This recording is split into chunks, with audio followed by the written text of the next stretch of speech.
What's up, everyone? Today, I've got a story for you from my senior year of high school that is, without a doubt, one for the books. It involves a sold-out superhero movie, a terrible plan, and a whole lot of poor judgment. Let's get into it. So picture this. It's senior year, and the biggest superhero movie of the decade has just dropped.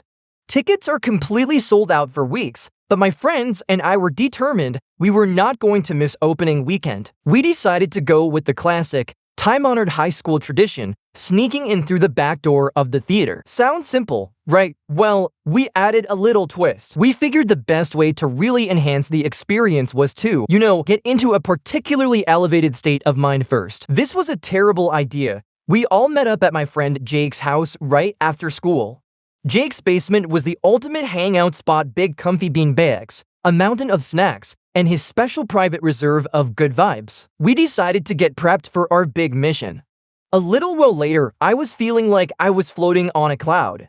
You know that perfect level where everything is absolutely hilarious. We were laughing our heads off at absolutely nothing, demolishing bags of Doritos, and planning our mission, impossible as if we were seasoned international spies.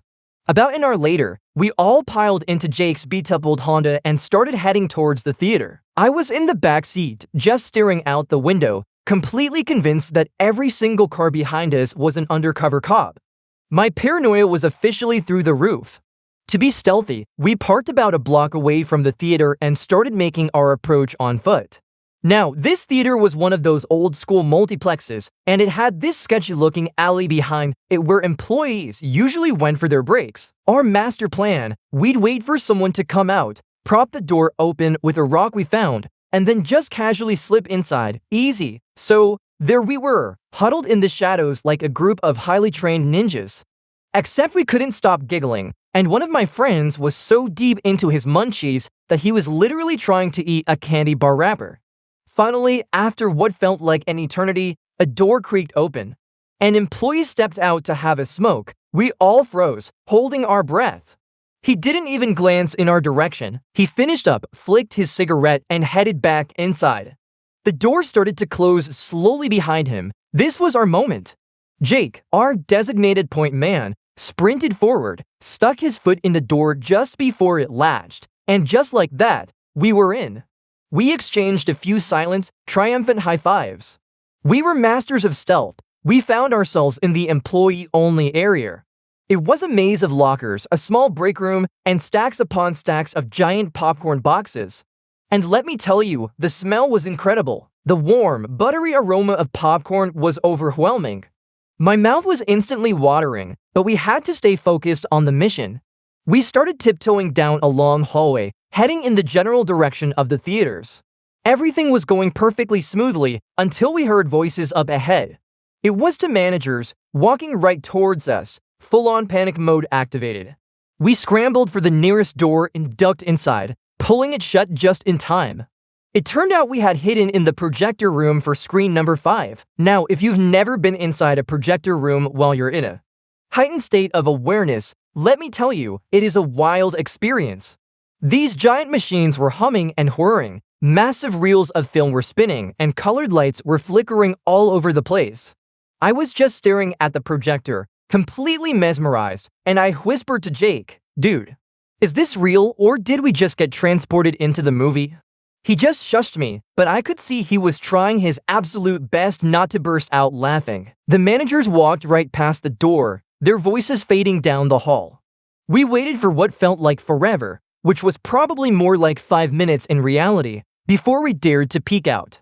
The coast was clear. We slipped out of the projector room and found ourselves in the main public hallway.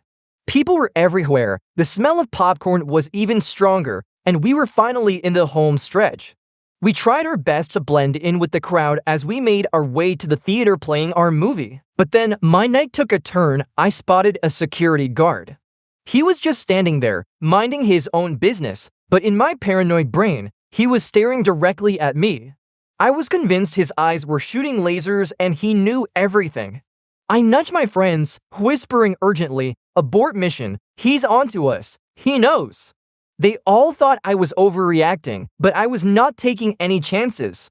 We decided to switch to plan B, act normal by buying snacks, so we headed over to the concession stand. I tried to order some nachos, but the words just weren't coming out right. I was stammering like, yeah, can I get one of those? Cheese things with the extra stuff? The cashier was giving me the most intense side eye. Thankfully, Jake stepped in, paid for everything, and we grabbed our snacks and made a run for it. We managed to slide into our seats just as the last preview was ending. The lights dimmed, the movie started, and for about 10 glorious minutes, it was pure bliss. There were explosions, heroes saving the day, everything we'd hoped for. But then the munchies returned with a vengeance. My nachos were gone in about 30 seconds flat, and I found myself staring at the popcorn of the guy sitting next to me. Don't worry, I didn't steal it, but I did manage to drop my empty nacho tray, and it made this incredibly loud clattering sound as it bounced down the stairs. A bunch of heads turned in our direction. My paranoia spiked to a new all-time high. About halfway through the film, nature called. I whispered to Jake that I had to go to the bathroom. This was another terrible idea. I got up and started trying to navigate my way through the dark theater. But instead of finding the exit, I somehow ended up walking all the way down to the front row. I was completely disoriented.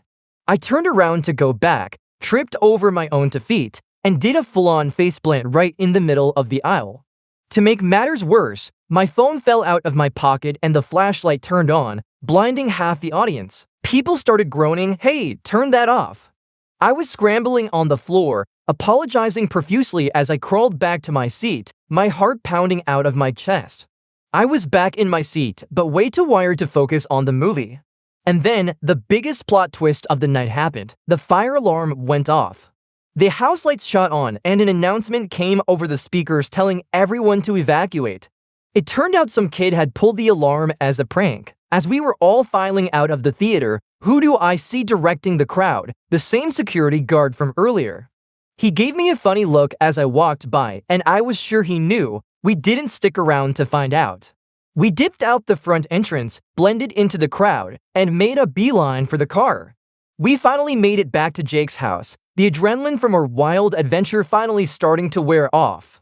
We just sat there in his basement, recapping the entire night and laughing hysterically. Did we actually see the movie? Barely. Was it worth it? Absolutely. The story we got out of it is pure gold. The moral of this story is pretty clear. Sneaking into places while you're not entirely sober is a surefire recipe for chaos. But it also makes for some truly unforgettable memories. So what about you? Have you ever had a crazy adventure like this? Drop your own wild stories in the comments below. I might even pick the best one to animate for a future video. Peace out!